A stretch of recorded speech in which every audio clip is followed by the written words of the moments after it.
v dnu, torej na konc krope. Še vedno smo rekli, da stojijo naše prve peči. 70 let nazaj, ko se je gradila cesta naprej proti Jamniku pa Železnikom, so odkrili te zanimive arheološke ostaline. Mi zdaj rečemo kropa, ampak treba je nekaj vedeti. Žeblji so se kovali v alpskem delu Evrope, kar pomeni, da so se tudi v Avstriji, na Bavarskem, v Franciji, Švici, Severni Italiji, ampak ta peč, ki smo jo tukaj odkrili, so jo odkrili pred 70 leti, je pa zanimivo. V tem alpskem delu Evrope še niso najdel kaj podobnega, zato rečemo, pač gre za en preprost način, energija zaenkrat je veter pa človek. No in potem se ta preprost način taljenja uporablja tam nekje do leta 1500. Vmes smo pa rekli, se rodi Leonardo da Vinci in ta nova znanja so k nam prišla iz Italije in ta nova znanja seveda pomenijo novo energijo, to je bila pa voda. Zdaj imate čast, da je kroparca počija, ker do par dni nazaj kroparce nič ni bilo, mi zdaj letos pa zadnje 2 leti, ko zime ni, sploh ne vemo, kje voda se skriva v jelovici, no ampak zdaj vidite, da zna biti tudi nekaj vode.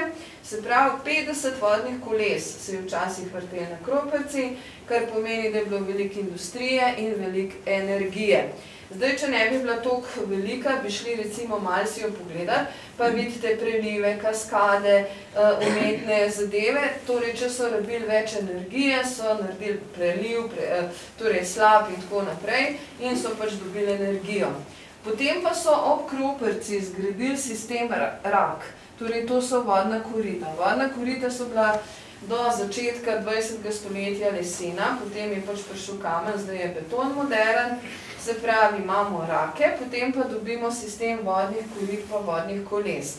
Tam ne vidite veliko pa malo vodno kolo, nad njima so zapornice. Temu delu rečemo veha. In ko se vehe dvignejo, voda začne padati na kolesa in veliko vodno kolo prek svojih prenosov na konc skrbi za mehove. Meh poznate, se meh stisne, pihne zrak, mi pa rabimo 3, da stalno pihajo, dovajajo zrak. Zdaj prihajajo cevi pod zemljo. Osrednji del te tovarne je plavž oziroma talilna peč. Tukaj noter damo mi zdaj najprej racije, naložimo oglje, oglje zažarimo. Potem se pa plavž polni ruda, oglje, apnenec in ko tale naš plavž dobi temperaturo 1800 stopinj Celzija, se ruda začne taliti. Takrat so plavž od spredaj prebili in velike kamnite posode lovili grodelj. Zdaj grodelj je surovo železo. Grodelj ima v sebi še preveč primesi, to sta žlindra in pa ogljik. Žlindro bomo stolkali ven, ogljik pa do določenega procenta mora zgoreti. To se je dogajalo po teh malih pečeh, to je čistilna peč oziroma presnovka. No in zdaj iz te peči pa pride ven volk. Volk je zdaj kepa kovnega železa in tega volka je bilo treba sploščiti. Zdaj pa imate malo vodno kolo, ki skrbi za norca. Najtežje, največje med kovaškimi kladivi norc. Njegova glava je težka 500 kg, pod temi kladivi so železo sploščili, narezali, nasekali in dobimo železne palice, iz katerih so kovači. Gospoda, vi snemate nekaj podobnega, zakaj pa to? Za spomin. Za spomin.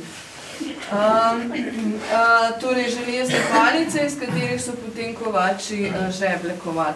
Zdaj mi ženski kot razdelamo žeblje za čevlje pa konje podkovati, moški kujete vse ostale žeblje in ženske smo rekli, na dan je treba bilo 2000 žebljev narediti, pa si zamislite še 15krat roditi pa tako naprej. A so jih tehtali ali so šteli žeblje? 60 kil pomeni približno 12 000 na konc tega. Aha, to je to.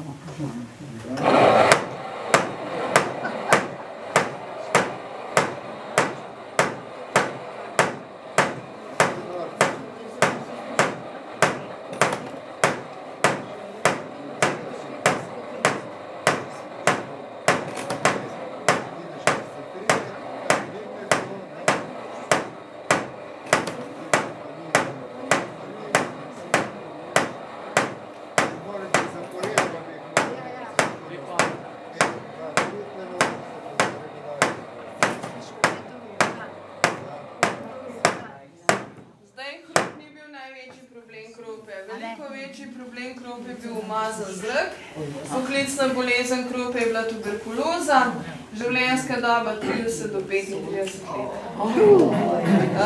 Ženske so v povprečju živele 5 do 7 let dlje, s tem, da jih je zelo veliko umrlo na porodu, po porodu, in tisti moj 15 otrok ni vic, v bistvu jih je rodila tam nekje 13-15, polovička je pa umrla tam nekje v starosti nič do 2. leta. Zdaj, veliko krat me vprašajo, kakšni pametni, kaj pa porodniška. Pa rečem, 9 mesecev si zamislite, kujete vsak dan 2000 cvekov. Rodite, 14 dni ste doma, po 14 dneh gremo 2000 cvekov. In potem se začne pa ena zgodba, ki rečejo, daj, pa so imeli cajt otroke. Zdaj, ženske in gospe vse imate hlače, če se ne motam, niti ena nima kikle gore, ne? A je tako? Ja. No, to je že en tehničen problem. Druga stvar... Takrat. Ja, ne, takrat je imela kiklo pa mogoče eno untrco, več je bilo denarja, več je bilo untrca, ne? Se pravi, jo iztisnil, pa smo zibali, ne. Druga stvar zime, ne. Jaz se še spomnim, res, da sem malo mlaj kot vi, se še spomnim une zime, ki škripali, ker so bile rože na oknih, ki bi mrza, ne. In to pomeni, da se je žena po noči rekla možu, da jo zebe, mož se je prišel stisniti, pa smo spet zibali, ne.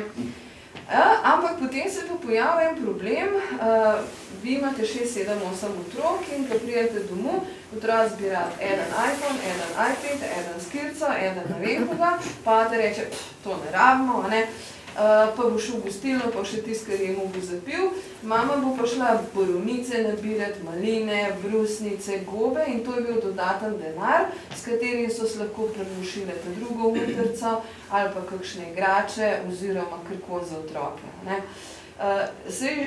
Marsikdo reče, pa zdaj si feminist, ne, nisem feminist, enostavno življenje je bilo pretežko, ne, in velikrat so pač moški v tisti krizi težkega dneva, a ne, rajš kakšen šnaps spil, ker pa žen pomagali posodo pomiti. Zdaj pa takole, rabimo enega bogatega, kdo med vami kaj fuzbal gleda? Fantje, a ste kaj fuzbal včeraj gledali? Zlana, zamislite si, da gospod, kaj sam prosim, si mi važno, bilo imate, se pravi, nekaj denarja imate. Se to ni važno. Tale mladi gospod je zdaj bogat. On je fužinski gospod. A smem vprašati, kako vam je ime? Ignac Novak. No, Ignac Novak, a ne, je bogat. On je lastnik te hiše, je lastnik Fužine, je lastnik Kovačanc. On svojo ženo živi v tej hiši, ampak on živi samo v tem prvem nadstropju, potem pa ta Ignac Novak rab enega novega, ne vem, Mercedesa, pa bo dajal stanovanja in tako naprej. Ampak zdaj ta Ignac Novak ima tudi svoj denar. In bomo rekli temu denarju nacki, da bomo malo lažje razumeli, in mi ženske delamo za tega Ignaca Novaka. Ne? Vsaka od nas na dan naredi 2000 žeblov in v soboto nas bo gospod Novak plačal. Ne? In za 60 kg žeblov bomo dobili lon, torej plačo, in za ta lon bomo najprej kupili železo, oglje, plačali stanovanje in kar je ostalo bo za hrano. Zdaj pa gospod Ignac ima svoj denar, ker pomeni, da ima svojega peka, svojega mesarja, svojega krojača, svojega črnarja in vsi tisti nacki bodo na konc tedna prišli k Ignacu Novaku nazaj, ne? In tako naprej. In se bo zgodba zavrtela do konca 19. stoletja, ko Ignac Novak propade, ne? In bomo ta glavne mi ženske, prav. Ja, to je danes drugače malo težko razumeti. Okrog smo imeli dve družini, to sta bile Macoli pa Magušar, ki sta bile tako bogate. Jaz sem bila mehan otrok, jaz sem bila firčan otrok in jaz sem smeri hodila k sosed na sosed je zdul na stola, pa fajfoj, ker jaz sem pa na prek hodila, veste, v njih pregovi. In jaz sem poslušala, a veš, tam je bil pa doma Magušar, pa si rit brisal z narjem, pa sem prišla domov, pa sem rekla, mama, pa s njim govoriti z narjem brisal. Pa reče, stara mama, veš, toliko je mu denarja, da je cigaro zavijo v denarja, ne. Se pravi, so bili v bistvu toliko bogati, da so se z denarja zavili. In so imeli baštek, recimo, kralji še jedu z rokam, Magušari so že jedli, so že imeli porcelanaste krožnike, pa tako naprej.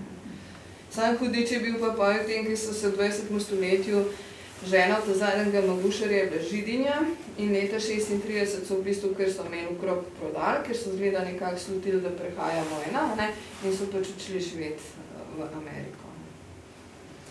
No, zdaj bomo šli pa naprej. Kope, Ugle poznate, kakšen krmenateljc na žar vržete, ne?